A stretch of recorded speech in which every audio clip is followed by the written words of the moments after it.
Navi Mumbai सीबीडीतील Parsik hill परिसरामध्ये झाडीमध्ये एका बेवारस व्यक्तीचा मृतदेह आढळून आला होता। त्यानंतर एका मॉरिशियस व्यक्तीची हत्या झाल्याची घटना समोर आली होती। या हत्येसंदर्भात पोलिसांनी आता अनेक खुलासे समोर आणलेत। याबाबत एका 20 वर्षीय मुलासह 2 अल्पवयीन मुलींना ताब्यात घेण्यात आले।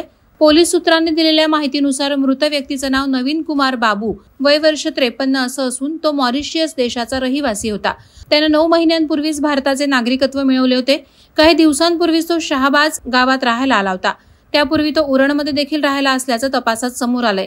तर त्याच्या हत्येप्रकरणी पोलीस उपायुक्त पंकज डहाणे यांच्या सूचनेनुसार वरिष्ठ निरीक्षक गिरीधर गोरे यांनी सहाय्यक निरीक्षक सुरेश डांबरे यांचं पथक केलं होतं।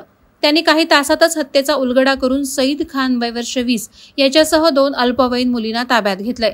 मिळालेल्या माहितीनुसार या दोन्ही अल्पवयीन मुली चेंबूर परिसरात राहत होत्या।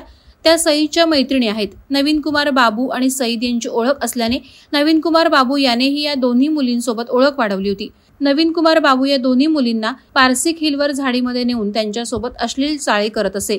घटनेच्या रात्री मात्र त्याच्याकडून दारूच्या नशेत शोषण वाढल्याने मुलींनी त्याला मारहाण करण्यास सुरुवात केली। शिवाय मदतीला सईद खान यालाही बोलावून घेतलं। त्यानंतर तिघांनी त्याचे दगडाने डोकं ठेचून पळ काढला होता।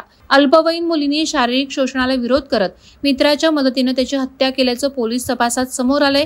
यानंतर दोन्ही अल्पवयीन मुलींना बालसुधारगृहात पाठवण्यात आलं असून त्यांचा साथीदार सईद खान याला अटक करण्यात आली। वादळवारा लाईव्हसाठी न्यूज ब्युरो, नवी मुंबई। नवी मुंबई व रायगड जिल्ह्यातील ताज्या बातम्या आणि घडामोडींसाठी सबस्क्राईब करा वादळवारा लाईव्ह चॅनल आणि दाबा बेल आयकॉन।